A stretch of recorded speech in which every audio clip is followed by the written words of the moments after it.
Hello, everybody. This is Pascal from Neutrality Studies, and today I'm talking again to Dr. Warwick Powell, an adjunct professor at Queensland University of Technology and a senior fellow at the Taihe Institute.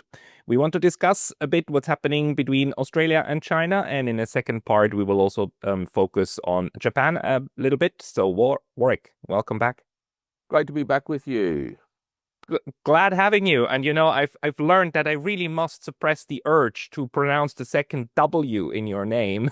People told me that, but let's let's actually It, focus. it's okay. The English pronounce it with a silent W in the middle, and the Americans tend to pronounce the W explicitly, which of course is an odd thing because Americans don't pronounce the H in herbs, whereas the English will pronounce the H in herbs. So I don't know why, but it is just what it is. So Not a consistent language, but none of them are. None of them are. Um, so Warwick, whatever floats your boat.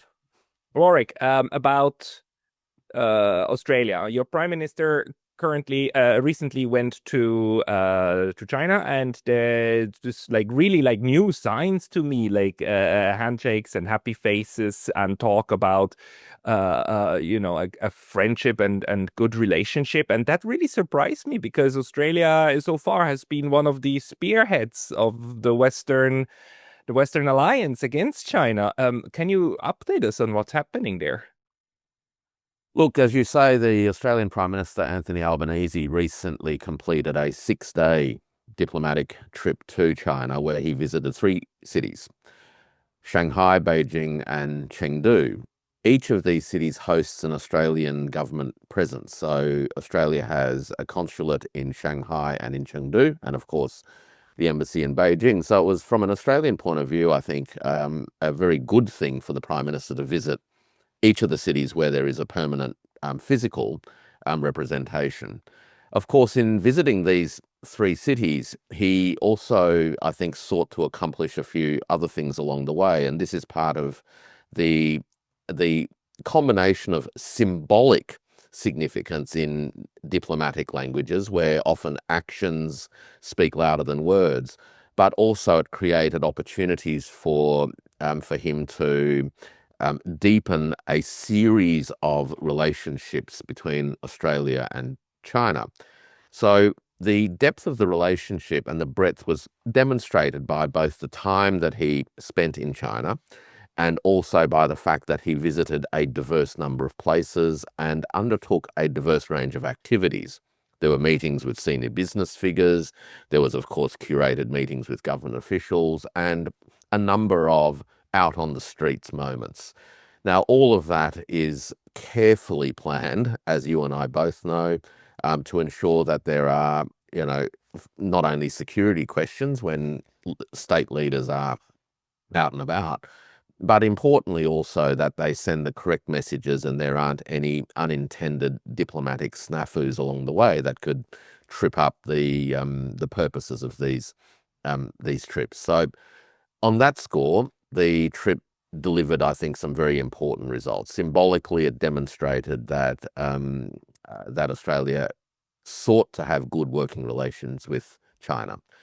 It showed that through the people-to-people engagement, visiting the Great Wall, the Panda Park in Chengdu, but also through the dialogues with business and government leaders. So on all of those fronts, the trip was an incredible success. Um, so we can put all that aside in a sense because that really speaks to, I think, the the professional ability of the teams involved in putting it together. What's strategically significant about that is firstly the reactions of certain sections of the Australian body politic and the commentariat. And I have no doubt we'll touch on that a little bit more in a moment. So I'll put that aside. But I think the other really interesting part of the trip was actually a remark that the Prime Minister made via social media that China is important to Australia in terms of the economy, which of course is well known, but also in terms of security and regional stability. And he brought those three ideas together in one tweet. This is, I think, the first time for a long time that an Australian Prime Minister, particularly in the context of discussions about China, has brought those three issues together into a cohesive proposition. That Australia's relationship with China matters to Australia's economic well-being and to security and to regional stability. And I think that's the significance of this particular trip. So, do you think that this is part of a shift, not just of diplomatic signaling, but actually indicative for a change underlying also, in the bureaucracy and so on, where these kind of policy shifts they tend to take time, right? Because they're the outcomes of deliberations and even sometimes generational shifts within the apparatus. Did something click, not click, but did something kind of move toward, okay, we need to improve ties with China somehow? Look, in terms of the immediate moment, the backdrop is the instabilities and the capricious foreign policy and defense policy posture of the Trump administration. And that's obviously thrown a rock into the pond. It's disrupted business as usual and the sort of comfort zone that countries like Australia have occupied for a long time. So in that sense, I think that has catalyzed, if not a new thought process amongst the Australian policy establishment, it's certainly provoked a need to pay more attention to some of these issues. I think that there's another thing going on as well, and perhaps it's not quite a clicking yet, but this question of Australia, China, United States, and Asia is a fluid question, and it has been fluid for quite some time. The fluidity of this issue really sits on two broad questions, I think. The first question, so this is from an Australian point of view, though I think the question applies broadly as well, and certainly other capitals will be exercising their minds around these issues too. So the first question goes to the status and trajectory of the United States and its position in Asia. The question is, are we witnessing the progressive retrenchment of the United States in material terms from a position of primacy in Asia? And if so, is this retrenchment and the trajectory of that retrenchment something that can be stopped and turned around? That's the first issue. In other words, where is the United States at? Back in 1941, the Australian Prime Minister at the time made a pivot from the United Kingdom, the British Empire, as the Australian protector, to the United States. And he did so against the backdrop of what historian John Darwin calls the strategic abyss of the American Empire, of the British Empire, sorry. In other words, confronted with the collapse of the British Empire, Australia was left with no choice but to shift its security trajectory.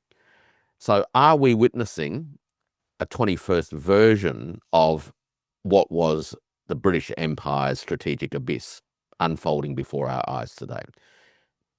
The answer to that question is wrapped up in the way in which the second set of issues then get articulated, which is what then constitutes Australia's national interest?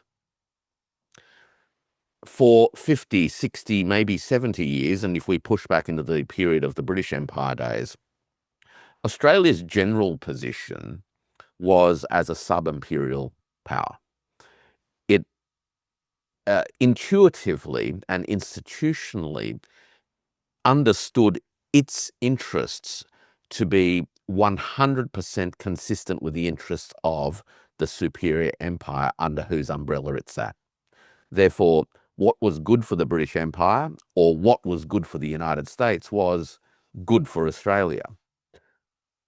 That comfort zone is disappearing. So the debate that's now unfolding in Australia is around these two pivotal questions.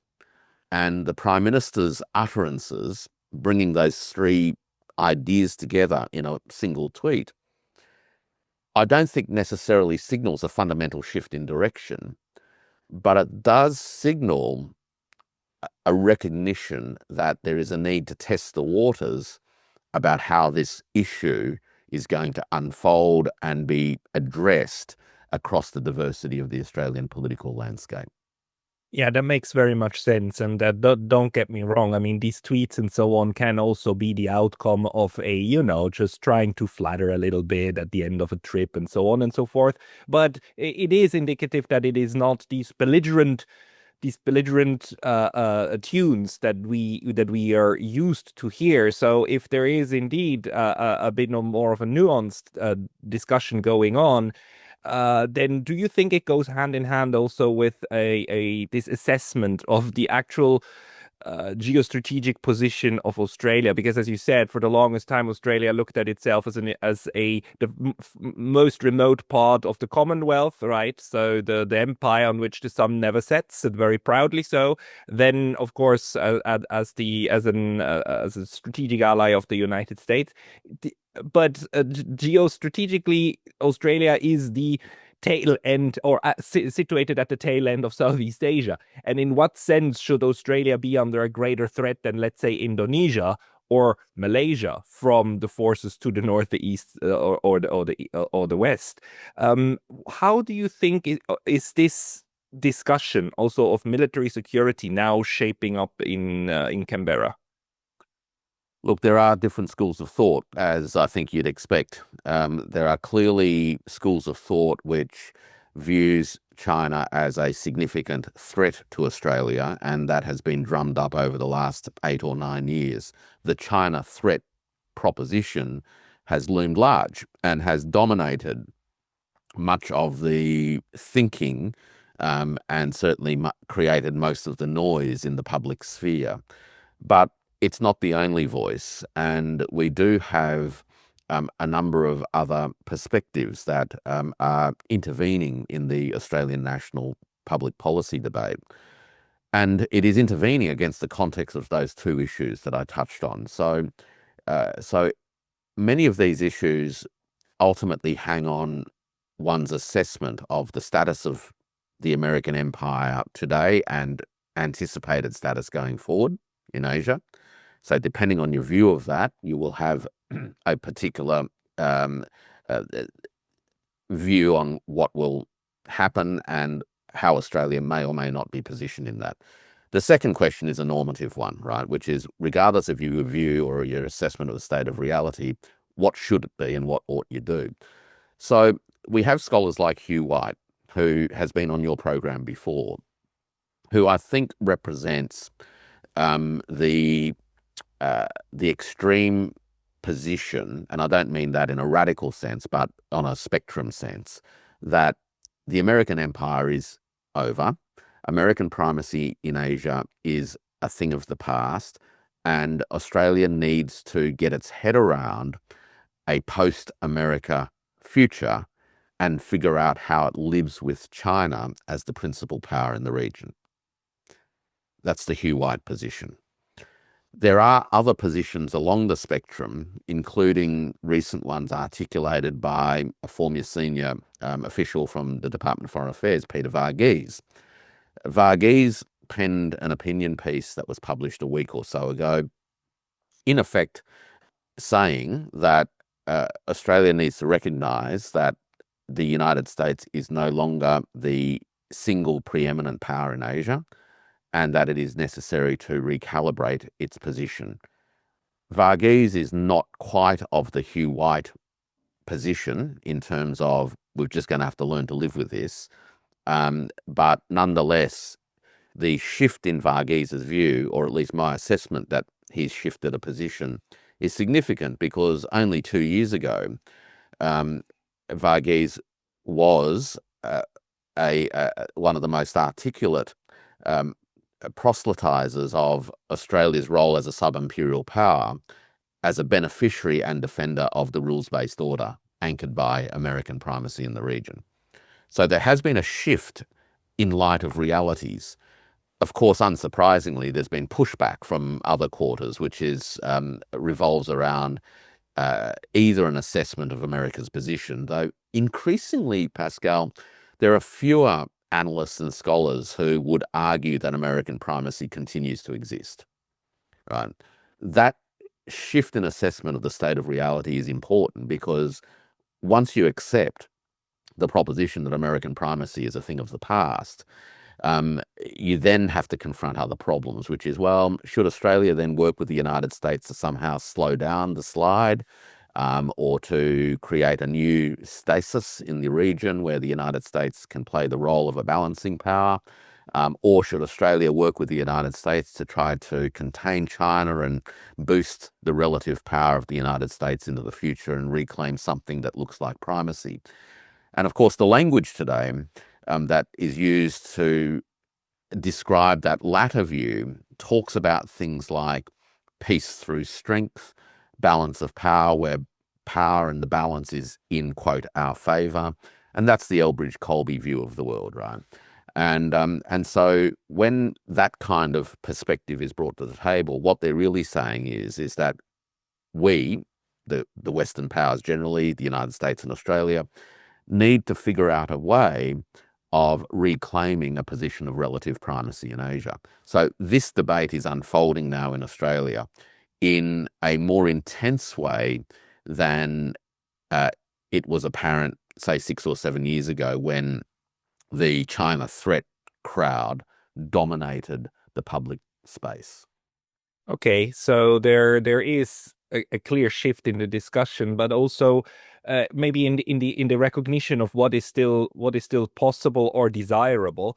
At the same time, now last week we also had this bizarre moment when the White House just announced that it demands to know from Japan and Australia where they would stand if there was an actual war with China. They want strategic clarity on where these two partners stand, but they themselves, of course, still have a strategic ambiguity toward like recognition of Taiwan and China, one China policy, but they want strategic clarity from the public.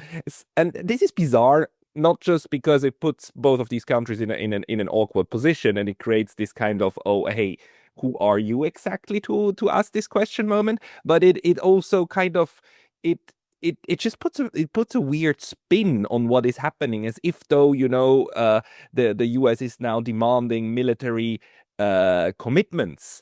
How did the public or let's say the newspapers in Australia react to that, and what's your take?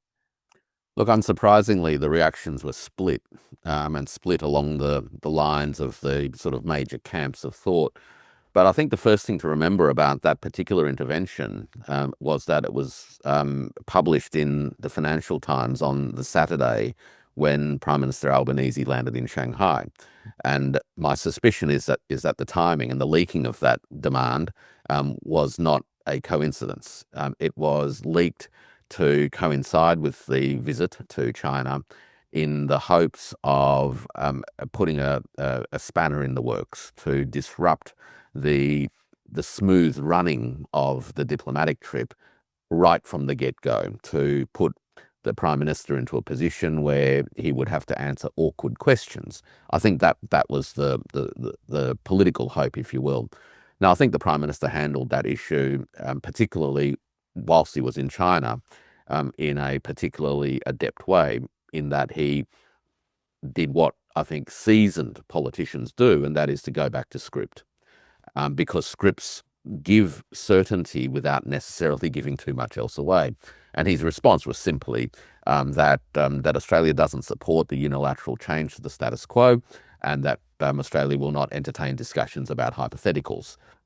The second part, of course, of the demand was that Elbridge-Colby has, over the course of the last month or so, been hammering Australia to make commitments to increase its defence spending to 5% of GDP. And the government so far has actually pushed back quite firmly and just said, look, Australia will spend what it thinks it needs to spend, and its spending commitments will be based on an assessment of what it needs, not as some artificial benchmark against GDP. So on two fronts, there has been some pushback. Now, I wouldn't make too much of that at the same time. You know, it's really easy to look at these daily transactions and think, well, there's been a big shift. I think the idea of the United States trying to push Australia into a corner just simply doesn't play well, because people tend not to react well to that kind of game. But at the same time, there's no doubt that over the course of the last 15 years, Australia has become increasingly intertwined in the American military apparatus and network of power in Asia and in the Pacific. And, you know, rhetoric and words isn't going to change that overnight. Australia is the host of a number of American facilities, including a significant intelligence facility at Pine Gap. Australian ports play host to American submarines and the American Navy. American soldiers operate out of bases in Australia through what they call the Troop Rotation Agreement. Troop rotation, of course, is really a euphemism for a permanent base, but we, flip the forces every 6 months or so. So the United States is now a permanent military occupant in that regard in Australia, and consequently, Australia is part and parcel of the American military network here. Now, if somebody said that, 6 months ago, they might have been criticised from particularly the neocons, who would say, that's an exaggeration. Australia is an independent country with its own agency and those sorts of things.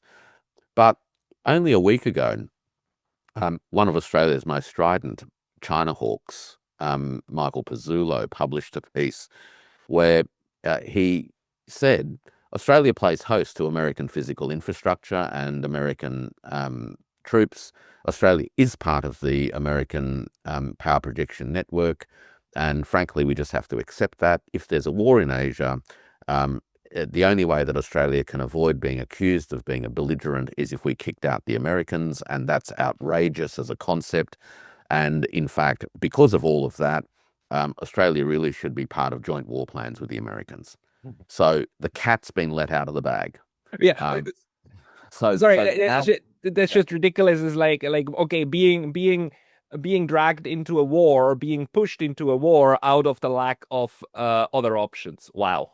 Yep. So the neocon, in a sense, the neocon par excellence, has actually revealed a sensibility that basically says, look, we're part of the American empire. Call it whatever you will, but we are. And frankly, because we are, we should have a seat at the table and be part of joint war planning. End of story. Now, I think that particular intervention is going to catalyze a reaction, because it laid out in very plain terms a very confronting truth, which, of course, if you avoid and ignore long enough, you can sort of pretend that this isn't the issue. But Pezzullo, in a sense, has done Australia a favour by saying, look, these are some realities. He's got a view as to what the response should be, which is all the way with the US of A. But I'm not convinced that that many other people in Australia will simply go, yeah, that sounds good, let's do it. I think it's going to force a much more intense public scrutiny of Australia's foreign policy position and its defence posture in Asia. And now, that brings me back, of course, then to the Prime Minister's trifecta. That is a window into how Australian public policy can begin to reassess all of these questions. You don't just look at defence security in isolation. We have to look at it in terms of Australia's economic security and well-being, obviously security, but also, importantly, regional stability, right? So suddenly we've gone from a discussion about Australia's bilateral relationships and being a junior member of a sub-imperium to Australia's role and its relationship with the biggest economy and country in the region, and how that relationship contributes to regional security, stability, and economic welfare. Does it? You made this comment on Glenn Deason's podcast just a few days ago that ASEAN is already China's largest trading partner now, and China ASEAN's largest trading partner, and ASEAN has had over the last 10, 15 years, an amazing push in prosperity and regional development, and also dialing down of conflicts from southern Thailand to the long-standing issue of Timor-Leste and so on, and everything stabilized very much and improved dramatically for ASEAN in partnership with China, but also partnership with Japan, partnership with Australia, partnership with even with the Europeans. Is there any appreciation that this is also an option, the ASEAN option for Australia?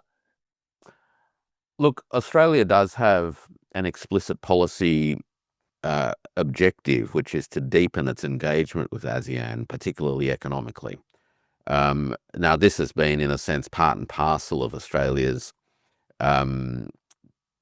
generic understanding of the region, that Asia is where the world's most dynamic economies are. Australia's located close to Asia.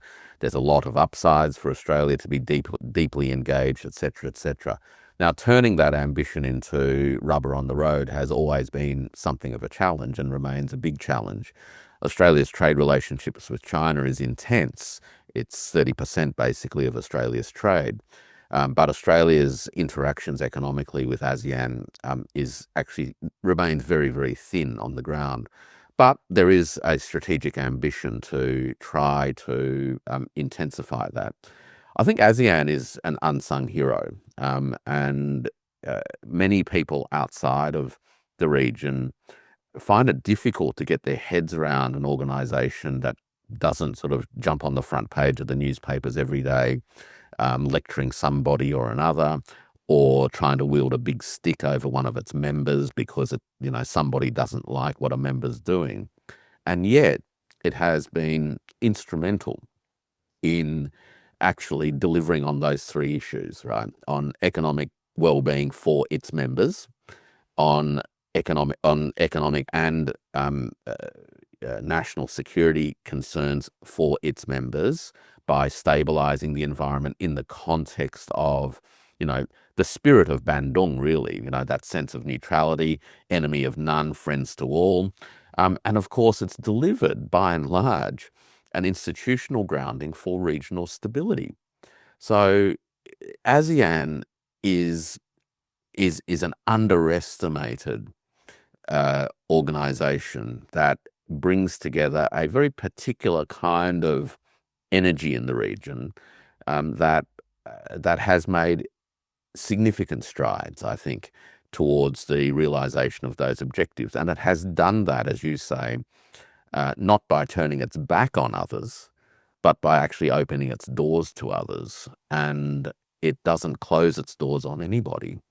And that has proven to be an incredibly powerful posture. So there is a window of opportunity here, I think, for a country like Australia to think more strategically and deeper about how it relates to Asia and shift the question, Pascal. The discussion that we've had, in a sense, has been dominated by a particular kind of question, which is, will Australia sign up to war or not? That's been the dominant question. Mm-hmm. But a different question actually is, how does a country like Australia, with its history, its geographical location, its resources, etc., its attributes, bring something to the table that can contribute to the meaningful creation of economic prosperity, economic security, and regional stability? Mm-hmm. So it's a different order of questions about the role of countries, their foreign policy, economic policy, and defense policy that is so different to the dominant trope, right? Yeah. All the way with the United States, American primacy, or a 21st century version of regional peace and stability. Yeah, that's the epistemic shift that we need, but not just in terms of national discussions, also in the way we conceptualize security in and of itself. Because at the moment, unfortunately, especially from the U.S. neocon and the European kind of war factions, the entire the debate is capitalized under the idea of deterrence. We need to deter because the other one is obviously evil, so therefore we need to make sure that they're scared, right? And what you're saying is like shifting toward thinking of how of how to think of this as a house and as something that needs to be built and needs to be strategically stable for everybody. And I know that the Japanese are also thinking about are struggling with the same issues, and in a sense they are in a very similar boat, not the same but similar when it comes to the predicament that their big protector in the West is now definitely. I mean, the sun is setting on that one, whereas the rising sun is maybe not Japan, but it's definitely in the Middle Kingdom, and that you need to find a way to balance this also because of the path dependence, right? I mean, the matter of the fact is there is these troop rotation agreements in Australia. The matter of the fact is there are these base agreements in Japan. The deal for the 70 years for Japan has been we give you bases, you give us protection. And that deal is changing not just because of the Americans, but also because of the general way in which the multipolar world is now starting to work. What is your assessment of how the Japanese are approaching the same issues that Australia has to deal with? Yeah, look, all these countries are confronting this common backdrop reality, which is that the United States' position in Asia is no longer what it once was.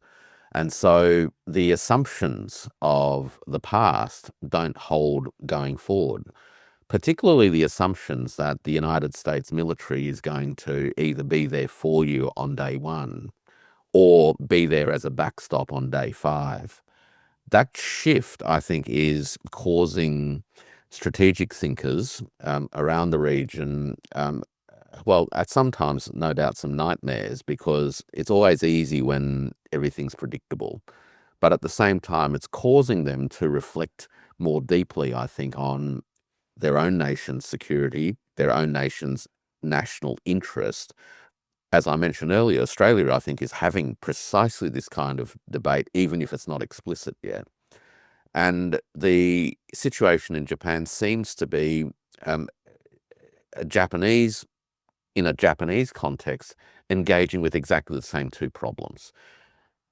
The declining primacy of America in the region, together with a need to reframe a Japanese sense of national interest, is demanding of Japan, I think, a level of strategic openness that it didn't need to bother with in times past.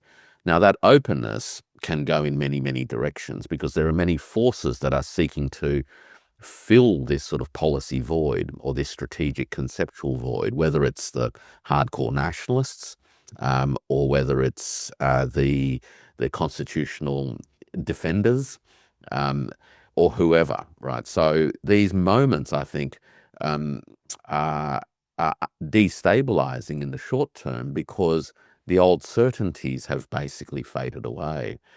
And my read of the situation in Japan basically runs something like this, that uh, for the last 15 years or so, various administrations have sought to progressively squeeze open a little bit more room for a reinvigorated sense of Japanese identity and strategic autonomy with very, very small s and very, very small a. This window by which they can do that has been created by the material reduction in American capacity and influence in the region economically and militarily. The Americans have actually aided this by saying, look, you guys need to do more and you need to step up, etc., etc. And the predecessor of the current prime minister in Japan actually was in the White House a couple of years ago, and I think gave a very, very interesting and clever speech because his speech basically said, we shouldn't expect America to do it all. And don't you worry, Japan is there to, help out. That, of course, was in one sense a bit of flattery to the United States, but it was actually diplomatic code for, we know you can't do it, and we're going to start filling this void. So it was a double message. The current Prime Minister, who of course has some of his own domestic challenges at the moment as a result of the election, has also been a very strong advocate of a greater sense of Japanese autonomy as well. And he has provocatively, in times past, put on the table, not only the idea of an Asian NATO, but I think interestingly, a proposition that the Japan-America relationship should be one between equals, and that as part of that, Japanese forces should have bases in Guam and elsewhere in the Pacific, under the same extraterritorial arrangements that American bases operate under in Japan. Now, of course, the Americans flatly refused all of that and dismissed it out of hand. But it is, I think, reflective of a Japanese political leadership that is looking for ways to find some more space.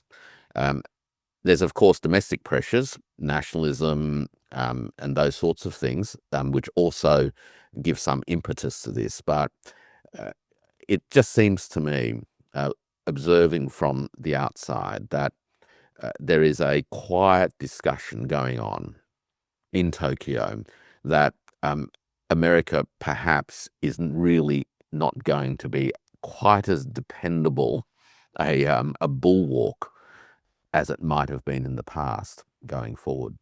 I think you're absolutely correct, and it's worth remembering that Mr. Ishiba, the current prime minister, is from the left wing of the Conservative Party. He's not actually a nationalist, at least. No, he's not a nationalist, and he was making that comment actually shortly before he became prime minister in an essay at the Hudson Institute, basically, just showing that he has some idea of what the strategic environment looks like, and more as a provocative kind of look. If you demand, because the US keeps saying, like, we want a fair relationship, it's unfair that we have to protect you, but you don't have to protect us. And he just reminded them, look, the deal is not protection for protection. The deal is basis for protection. That's what we have been operating under. If you want to change that calculus, then, well, we might want something as well. But you're absolutely right. So also the fact that Japan is the political system is only gearing toward more differentiation among the parties, and actually among the preferences, is only going to increase the pressure on kind of having a national debate about what a strategic way forward is for the country. In this sense, how do you? My assessment is that Japan is going forward will be politically not at all under one single roof, but it will be a large national process also politically. For Australia, is the internal dynamics a similar one, or is there more kind of a clear-cut power center of from where strategic thinking will emanate from? Look, in Australia, there has been, I think, a strong bipartisan consensus across the two major parties on questions of foreign policy and national defence or security policy. There are at times some difference of emphasis, if you will, and the extent to which those relatively minor differences get amplified is, of course, part of the political theatre of electoral cycles. I think one of the touch points, which will become an interesting one, because this will often demand a specific response as opposed to general rhetoric, is going to be the outcomes of the Orcus review that is happening in Washington at the moment. So Elbridge Colby is leading a review of Orcus. It's set against the backdrop of Colby's own view, which is that America's only problem really is China. America is limited in its resources. It needs to get out of all of its other theatres, really, and commit its efforts to Asia, and he's not convinced that America can actually afford to provide Australia with the submarines as part of the Orcus arrangements. And in fact, I think he's deeply concerned, based on congressional research and other information, that in fact the American submarine building industry can barely meet America's own requirements, let alone those of anyone else's. So Colby is well known for being skeptical of the merits of providing this kind of equipment to others. And in some respects, I think that that particularly the present government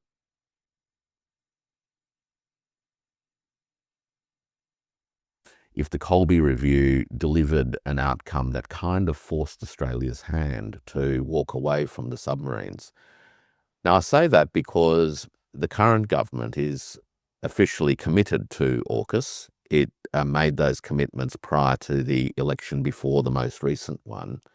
And it was, in a sense, forced to do so because the previous government, the Morrison government, had entered into an agreement, briefed the then opposition, and gave the opposition 24 hours to respond. Now, in the lead up to an election, with the China threat issue sitting at the backdrop, to leave yourself exposed to being accused of being weak on national security was considered to be a politically foolish thing to do. So the then Labor opposition quickly agreed to the AUKUS proposition, and so a bipartisan consensus was achieved.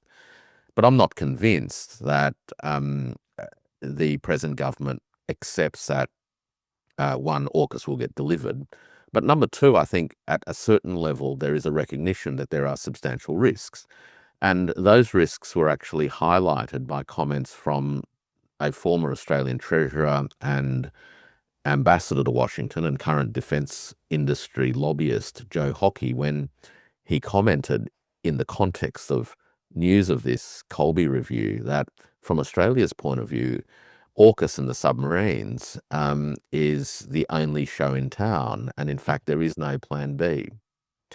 Now, that, of course, from a national security planning point of view, no matter what political stripes you have, raises a lot of alarm bells about the way that planning has been done over the last 15 years. These things don't emerge overnight. You know, the diminution of sovereign capacity to defend a country doesn't disappear in one parliamentary sitting. But the idea that, in fact, without AUKUS, Australia is essentially bereft of a capacity to organise its own defence is of significant concern to serious people in the defence and security landscape. So, but there's no doubt that very few people believe that AUKUS will get delivered. Right, so Australia's now caught in a position where the policy is committed to a thing that increasingly there are doubts about its strategic relevance to start with, but also doubts about its operational reality. So if the AUKUS review gives Australia the opportunity to get out, I suspect it will, and that could spark the kind of more intense debate that you're sort of hinting at. But if it doesn't, then the debate's going to come from outside of the mainstream political parties to an extent, but also particularly from within the party of government at the moment. So the Labor Party won a very large majority at the last election. The downside with large majorities is that your support base feels that there is less need for it to be as disciplined as it once was. And so it starts to speak a lot more freely about contentious issues. And there is an emerging movement within the sort of Labor side of the fence around groups like Labor Against War, the War Reform Movement, etc., that is pushing very hard for Australia's own taking a step back from AUKUS and for a much wider recalibration of Australian regional security policy. Yeah, and we now have some grassroots movements in Australia also saying like Australia should be neutral, and they are trying to gain momentum, and it's still far away from going anywhere to national policy and so on. But there are now diverse ideas. Yeah. And one more thing, and you just alluded to it.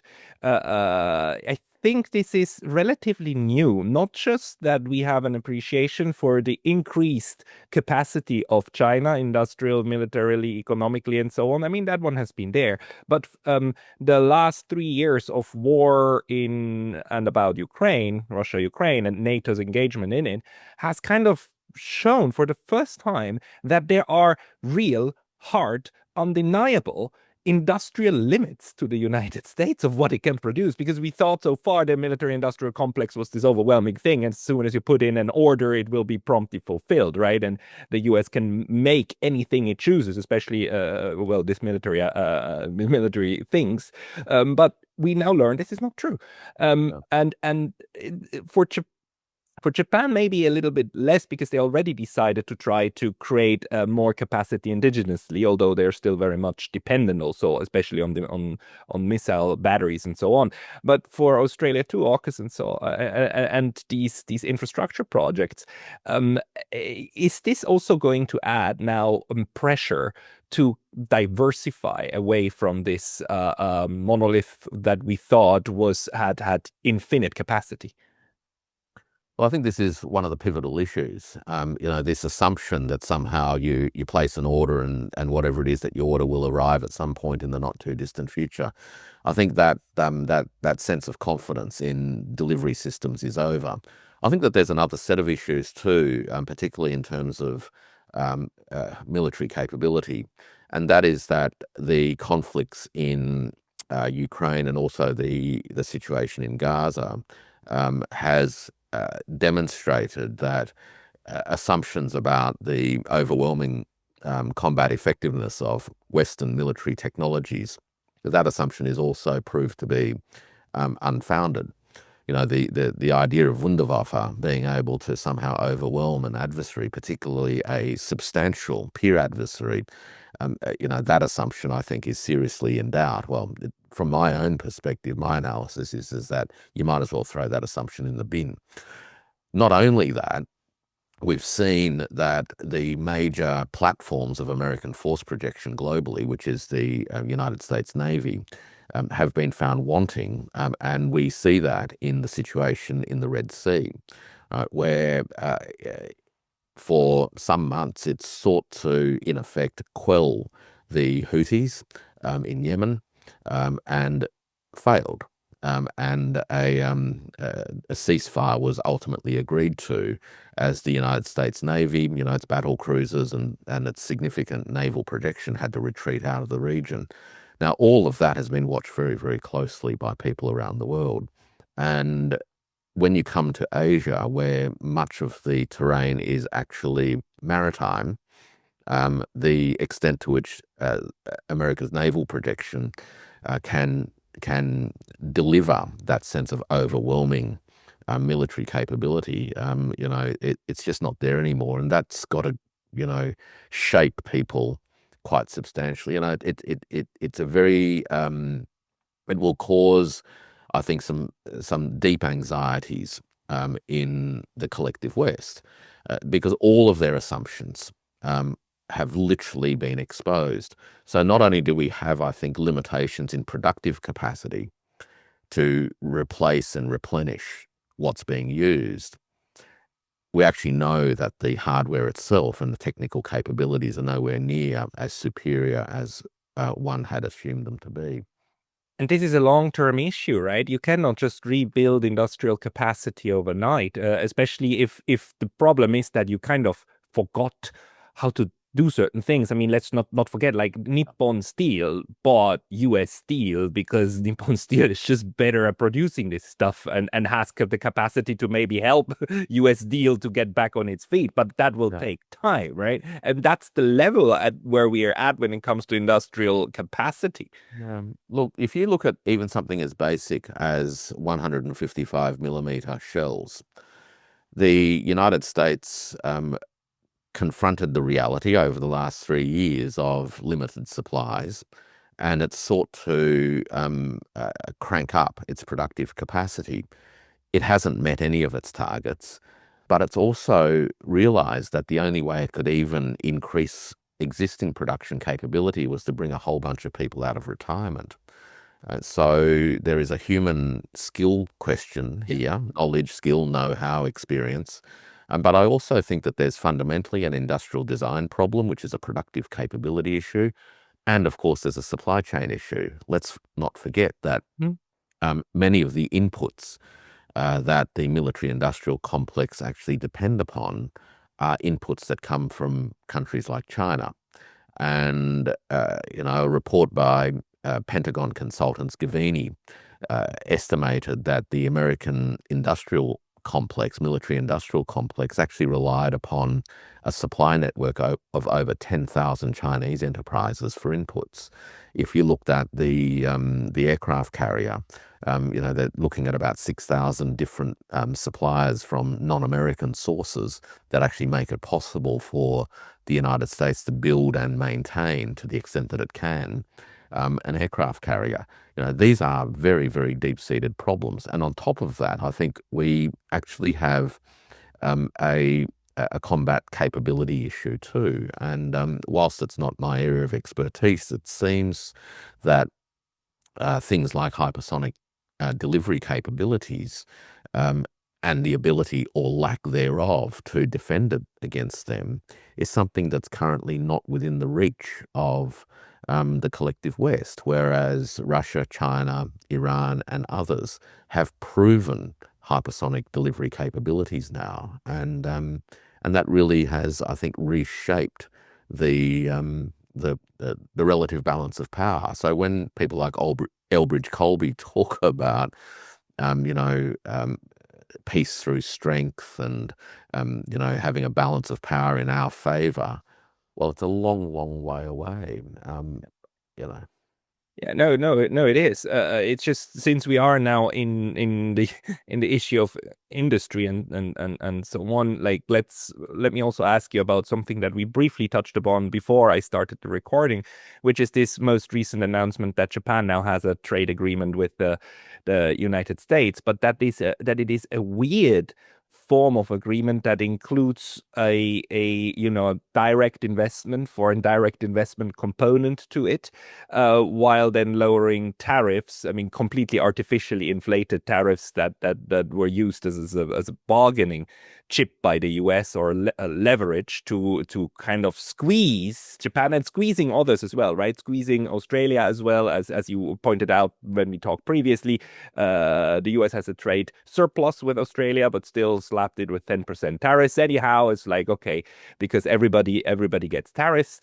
But that now the US seems to have this funny idea that what you need to do is to make sure that foreign investment is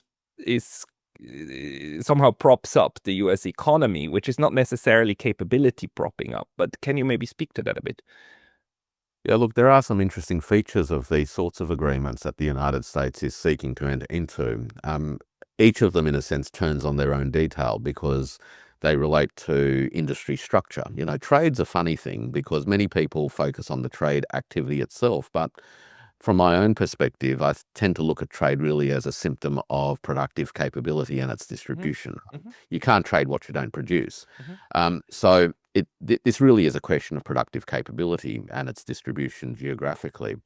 The issue of tariffs, it seems that the motor vehicle question is the most significant one around all of this. This idea of the trade imbalances with American cars not being accepted into Japan, et cetera, and the agreement that's been reached on the motor vehicle question seems to, as far as I can see, because the details are a bit scant, right? Tweets. Yeah, we don't have a lot of details yet. The actual agreement isn't out. I kind of wonder if it exists.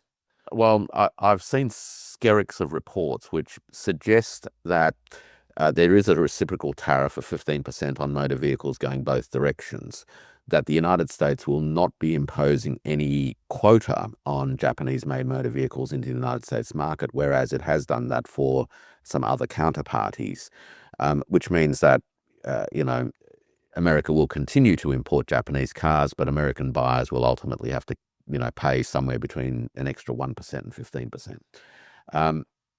But the question of this, the other one was around agriculture.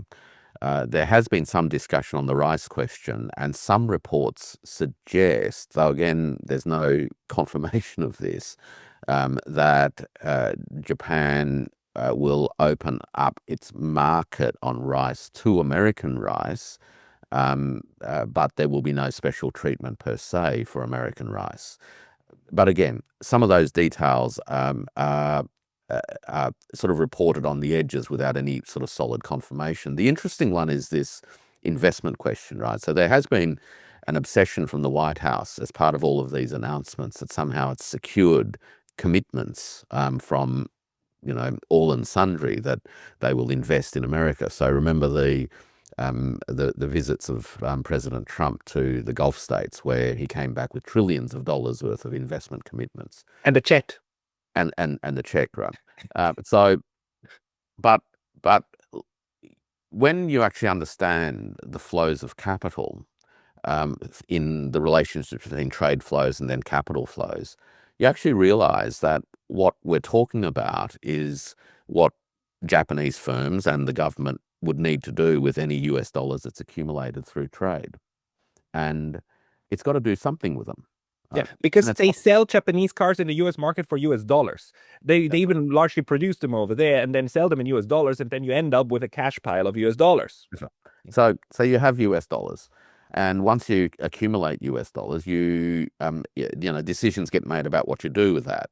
Now, the first thing you do is that you hold some of those US dollars as US dollars, right? Because you need to have a reserve to be able to settle accounts progressively. So some of that's held as US dollars. The rest of it then gets converted into some kind of a security. So the Japanese central bank, of course, buys US Treasury bonds. So that's a way in which the US dollars are recycled back into American financial assets. Japanese holders of US dollars buy stocks on the New York Stock Exchange, and that converts it into equity in companies. Of course, these US dollars can also be used to purchase companies off the market, can purchase land, buildings, or what have you. So in a sense, this idea of securing these investment deals is largely meaningless, because a holder of a US dollar ultimately, unless they just want to hold a pile of cash that does not earn yield, is going to do something with those US dollars, right? And doing something means investing it in one shape or another. And usually a portfolio includes a diverse range of assets. So I look at these announcements around, we've secured all this investment, and just sort of shrug my shoulders and just think, well, what else are they going to do with the US dollars? You could put you can take them out as $100 bills, put them on a ship, and bring them back to Japan. Of course, that's not what you will do. Of course not. So, in a sense, do you think? So, do you assess this as a way that the US is now doing some window dressing? As in, okay, we won, when in fact, okay, the Japanese now agreed to give you something that they would probably have to have had to do with one way or another anyhow. Plus the rice, by the way, Japan is going through rice shortage this year. The price of rice has shot up. Funnily enough, the government still rather releases strategic reserves of rice than lower the cap on import restrictions, even towards Southeast Asia. But even that one, to me, strikes me as like less consequential. If they say like, okay, fine, we're going to import a bit more from the US and reduce from Thailand. It's too bad, because jasmine rice is fantastic. But it's just difficult to know whether the US actually got any substantial concessions now, or whether this is also done under the guise of trying to get a first real deal, so to put pressure on others. Look, agreements to invest US dollars in America is actually a very easy thing for a foreign holder of US dollars to give, right? What else are you going to do with it? Right? This is as simple as, or you can buy, other foreign exchange, right? So, but at some point, these US dollars find their way back to something in America, whether it's to buy things from America or to invest in things. So in many regards, it is a bit of a non-event, but it can be dressed up because it makes it sound like the United States has gotten something from someone else. And when you have a financialized fetish, this idea that wealth is equivalent to dollar holdings, then getting those US dollars back in some way or another is easily presented as a commercial success. Now, as a commercial enterprise, that kind of logic is very understandable. But as a national economy where you're essentially operating with, systems of, economic circuits, it actually doesn't make much sense at all. But, the the message, I think, will resonate with many ordinary people because for people who don't get to print their own money, the idea of money coming in makes a lot of sense. But serious observers actually know what's going on and just sort of shrug their shoulders. Yeah, and as you pointed out, national economies don't hinge upon the question of the length of the number in the balance sheet. The question is what is in the balance sheet. Look, the other thing I should just mention, and for benefit of viewers, is that the United States, of course, is the creator of its own currency. Let's not forget. Yes. So the idea that somehow it needs to bring its money back from someone else is of course, inherently an odd idea. In terms of it being presented as somehow a win. The United States government is never short of money. It can never be short of money. And and so the question that often arises in my own mind is, why is this considered a win when it's just really monetary recycling? Yeah, and the meaning of it is that there will be 550 billion US dollars of assets that are going to be held by Japanese instead of Americans. That's what it means. But we will see where this goes down the road. Yeah, look, I mean, this issue, of course, of selling assets. So often in the discussions, particularly people who criticize, trade relationships will say, look, the deficit country ends up in effect selling the country out to the holders of its currency, who use it to invest. And but eventually the domestic politics will often resist that anyway, plus institutional setup, right? So foreign holders of American dollars, of course, own many American financial claims. US dollar treasury, treasury bonds is a classic case, or stocks on the stock exchange, and other forms of financial instruments. Very, very few foreign entities actually directly own American land. And American businesses directly in whole. Very, very few. So in many regards, we already operate in a world where there is, to some extent, forms of capital control anyway. Yeah. And it's likely that as, more explicit foreign investment comes back into the United States by way of dollar recycling, the politics could get quite difficult because, and we've been there before, we've seen Japanese firms, emerge in the United States in the 80s, which caused incredible social anxiety. We've already seen it in parts of America in relation to Chinese investors in America. And in an environment where this sense of nationalism is very, very strong, I wouldn't be surprised if sometime over the next few years we'll have anti-Japanese investment reactions as well. Yeah, it wouldn't be the first time, and it would only make sense. But we'll see. Warwick, thank you very much for your assessment. People who want to read more from you, I will direct them to your Substack and your Twitter. Anywhere else where they should go? No, that'll do. That's enough. Thank you very much, Warwick, for your time today, and talk to you again. Great. Absolute pleasure.